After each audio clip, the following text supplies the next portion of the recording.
अस्सलाम वालेकुम। Thank you very much for your previous comments जो आपने कमेंट्स दिए हैं, कुछ क्वेश्चंस पूछे हैं आपने।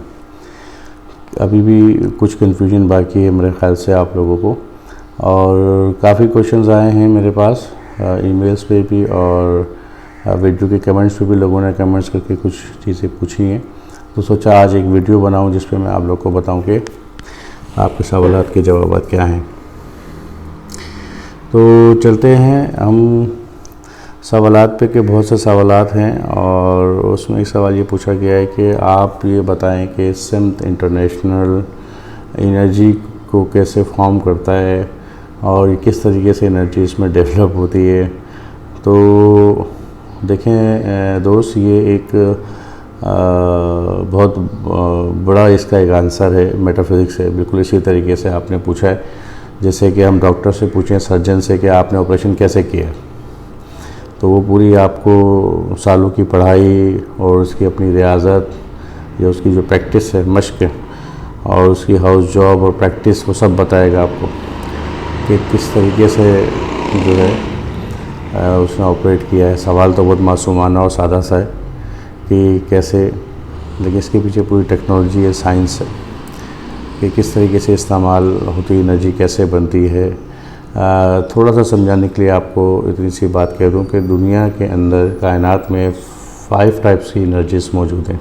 ठीक है, एक जहाँ आप रहते हैं वो है अर्थ एनर्जी, ज़मीन, और आपने पढ़ा भी होगा वो एनर्जी आमतौर पर हम लोग कहते हैं ग्रेविटेशनल, जिसकी वैल्यू 9.8 कहलाती है, स्मॉल जी। फिजिक्स के स्टूडेंट्स इस बात को अच्छी तरह समझते होंगे। 9.8 उसकी वैल्यू है, यानी कि अट्रैक्शन, ज़मीन जिस कुव्वत से, कशिश से अपनी जानिब चीज़ों को अट्रैक्ट करती है, खींचती है, तो वो ग्रेविटेशन फोर्स कहलाती है, अर्थ की होती है वो।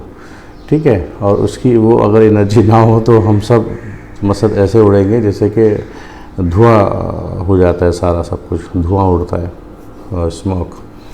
तो ये एक एनर्जी है जिसकी वजह से जो हम इंसान, पूरी ज़मीन के जो बैलेंस है, जो पहाड़ हैं, दरख्त हैं, समंदर हैं, जो भी मटेरियल चीज़ें हैं, भारी चीज़ें, वो सब ज़मीन के साथ लगी हुई हैं।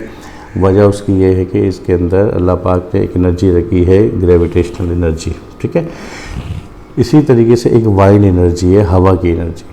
हवा की एनर्जी वो एनर्जी जो हवा से आज हमें मालूम चला कि पंचक्की लगा के वाइंड एनर्जी से हम इलेक्ट्रिक प्रोड्यूस कर रहे हैं, पैदा कर रहे हैं। हवा नज़र नहीं आती, फील होती है, महसूस करते हैं। और इसी वाइड एनर्जी को ये हज़रत इंसान काम मिलाते हुए इलेक्ट्रिसिटी और दूसरी एनर्जी को क्रिएट कर रहा है, यानी कि इस एनर्जी को कन्वर्ट कर रहा है, ट्रांसफॉर्म कर रहा है, दूसरी एनर्जी बना रहा है।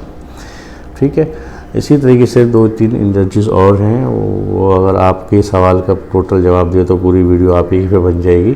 तो इन्हीं एनर्जीज़ को हम इस्तेमाल करते हैं जो परवरदिगार ने मुख्तलिफ डायरेक्शंस में दी हुई हैं।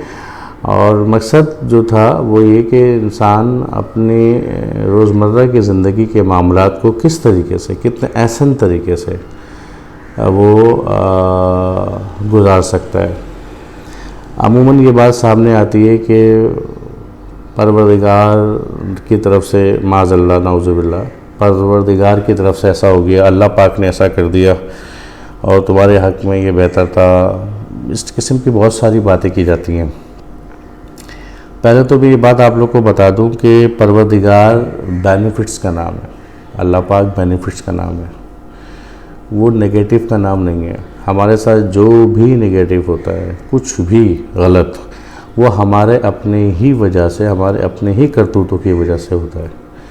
और बीइंग ए एस्ट्रोलॉजर, जो लोग मुझे जानते हैं, तो काफ़ी उनके जहनों में ये सवालात बिल्कुल उबल रहे होंगे कि वो ये कह भी होंगे कि आप तो अक्सर कहते हैं कि सब कुछ लिखा हुआ है, उसके अंदर जो भी गलत होना है वो भी लिखा हुआ है, और जो अच्छा लिखना है वो भी लिखा हुआ है, जो अच्छा होना है। तो गलत का मकसद ये नहीं है कि मतलब जो लिखा हुआ है गलत तो गलत होगा। कहने की बात ये है कि आपके चार्ट में, लाइफ में ये लिखा हुआ है कि ये चीज़ें सपोज़ कि लाइफ में ऐसा होगा, मकसद ये मेंशन है। अब हमें भी तो पता है कि हमें बीमार हो गए, हम बीमार होते हैं, ऐसा हुआ, बीमार हो गए, तो हम डॉक्टर के पास क्यों भागते हैं? हम डॉक्टर के पास भी तो जाते हैं ना।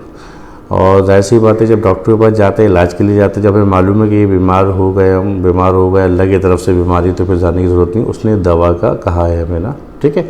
इसी तरीके से जो एस्ट्रोलॉजी के चार्ट में जो बातें लिखी होती हैं उसका मतलब ये है कि आपके साथ ये होगा, एक्सपेक्टेड है, अब आप अशरफ हैं, अल्लाह ने आपको पूरे इख्तियारात के साथ तमाम मखलूक़ात पे बरतरी दी है, आप कैसे इसको चेंज करते हैं।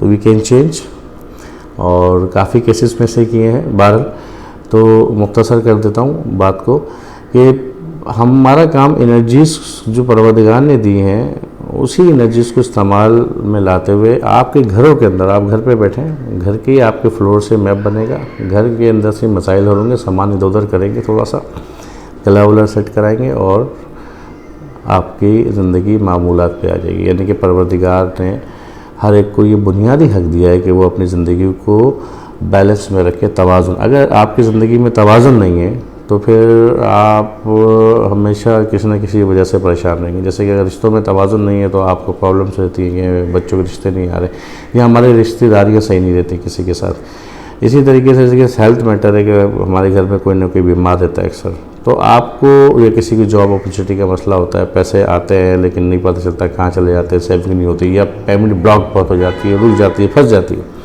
इस किस्म के बहुत सारे और मसाइल हैं, अनगिनत मसाइल हैं। जितने भी मसाइल आपके दिमाग में, जहन में आ सकते हैं, वो सारे मसाइल हल हो सकते हैं इस टेक्निक से।